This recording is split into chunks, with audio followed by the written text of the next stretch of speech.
that the FBI has that private server that Clinton set up had been hacked. So there's all sorts of stuff going on with hacking, but more evidence in letters and with servers. In an early draft, Comey said that it was reasonably likely that the hostile actors gained access to then Secretary of State Hillary Clinton's private email server. And that was changed later to say the scenario was merely possible. Did you hear that? That was changed to say it was merely possible that nefarious actors or hostile actors gained access into the private email account. Unbelievable. Another edit showed language was changed to describe the actions of Clinton and her colleagues as extremely careless as opposed to grossly negligent. This is a key legal distinction.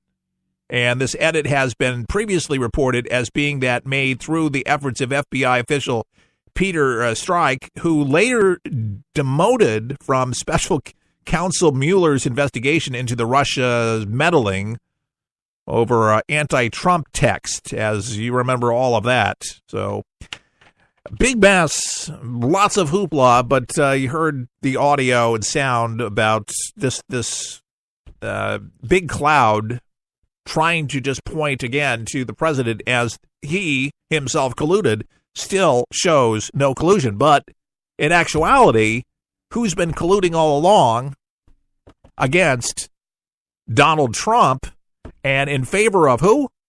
Hillary Clinton. Lord have mighty. And for those that sit there and say that Donald Trump whines about fake news and about the swamp that he wants to drain and about these forces of evil that exist in the Beltway and in the White House and in the FBI, there's a lot of corruption. There's just a lot of it, and this is the forces that Donald Trump has to pull himself out of. And to be honest with you, if he had not made the noise that he has been making and has not done the tweeting that he's done, just like what he did when he was on the campaign stump, doing it then, the strategy has helped him and it has given him advantage. And he has not let people down that voted for him, saying that we were going to go after him. The Justice Department did not do justly in the case of Hillary Rotten Clinton. Hillary Rotten Clinton still, in my opinion, should be charged. She should be charged. And the other thing she should be charged about, and I've brought it up repetitively on this broadcast, but it's factual and it's history, is that Hillary Clinton destroyed For the People with Chuck Harder. She wrote a letter to the UAW demanding Chuck Harder's resignation off the air, and a day later he was removed off the air, off his own network. And then he had death threats against him. And then, if that wasn't enough already to remove him from the air, they put an 18-year IRS audit on him. If you've ever been audited by the IRS, it's not fun. And it was proven after 18 years he didn't do anything wrong, didn't owe any money to the IRS. It was sicked on him. Big article on the internet about that. I think it's News Talk Daily.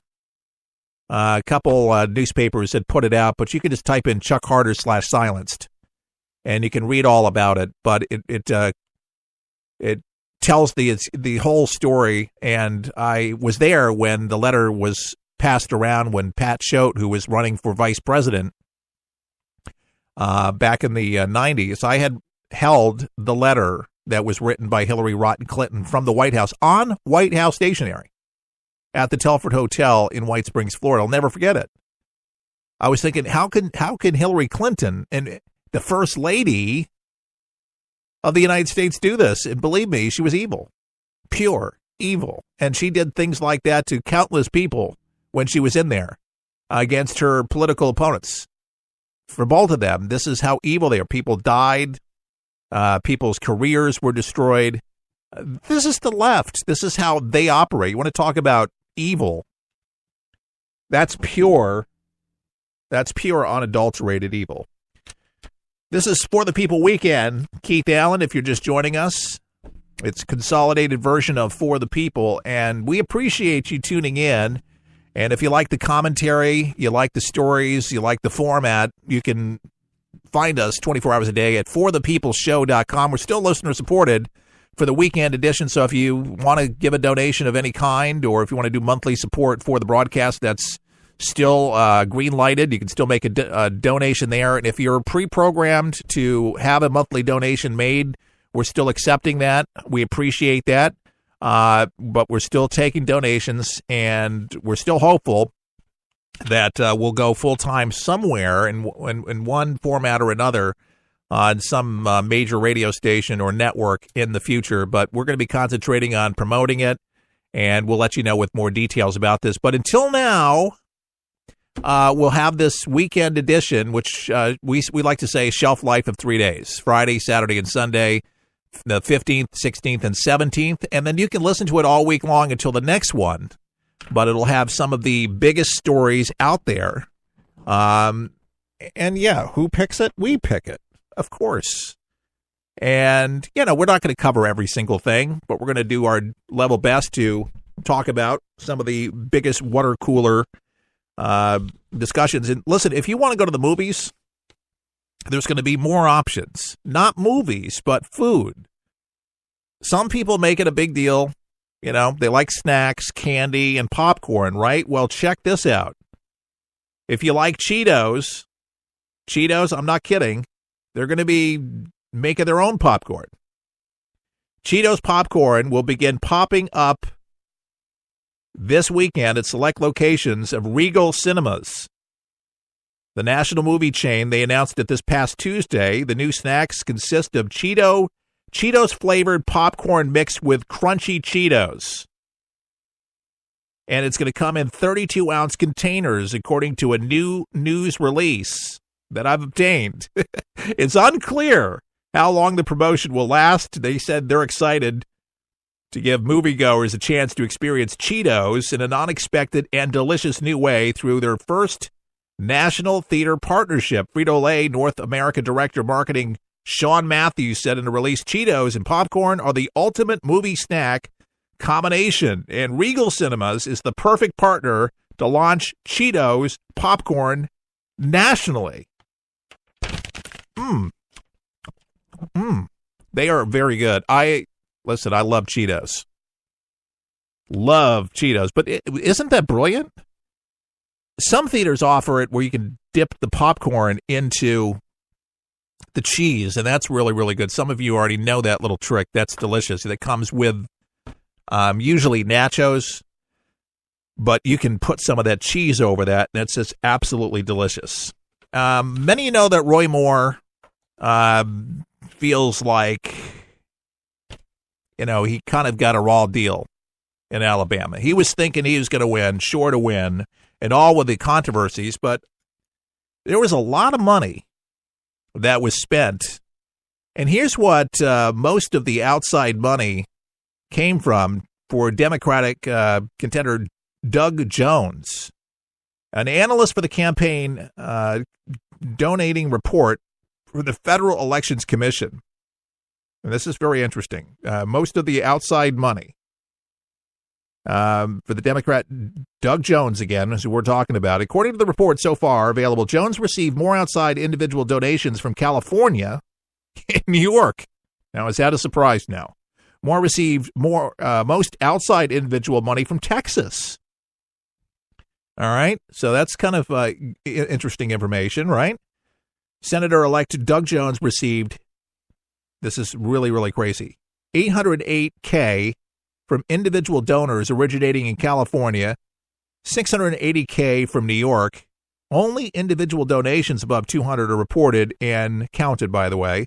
And on the other side of the aisle, Roy Moore received most of out of Alabama money from donors in the state of Texas, but much less than 23.6K. And ironically, California provided much of the outside money to Moore as well, but again, far less than that of Jones at $164K. I mean, outspent him by a lot, 164K, folks. That is just a lot of money that the Dems have put towards this. So there was a lot of money. And besides, what did hurt him for Roy Moore, big time, a lot of people are blaming Steve Bannon by the Republican establishment. Well, many Trump allies are blaming the GOP establishment support of moderate Luther Strange in the primary election. Now, Trump mirrored this narrative in a tweet. He says, the reason I originally endorsed Luther Strange and his numbers went up mightily is that I said Roy Moore will not be able to win the general election. I was right. Roy worked hard, but the deck was stacked against him. And in favor, which is a good news if everybody was freaking out, saying, oh, no, we're going to lose a seat here, Doug Jones is actually more conservative than most conservatives, because it kind of means something a little bit different in the great state of Alabama. And if you know anybody from Alabama, Dems are what conservatives used to be, or what Dems used to be themselves, much more conservative. And they're thinking that Jones will have much more of a friend in Trump with his agenda, and especially with the tax deal going on here. So we're hoping that they get this thing through. It'll be a much better year if we get this thing passed by the House and the Senate once and for all, so we can all enjoy lower taxes and get this economy fueling up a lot more for Main Street, because we do hear from Main Street quite frequently that love this radio show. And always do tell them that the numbers don't reflect that necessarily of, and it's always been that way, folks. It's Main Street USA that keeps this country going strong.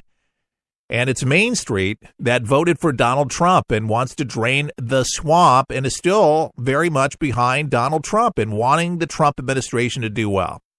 So, middle America, all is not lost. There is hope, and I believe that will prevail ultimately. But we knew it wasn't going to be easy.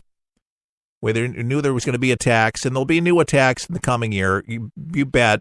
And the left is already gearing up to attack Donald Trump on so many different angles, and the sex thing will still be big. It's not just Matt Lauer that's trying to duel NBC for more money.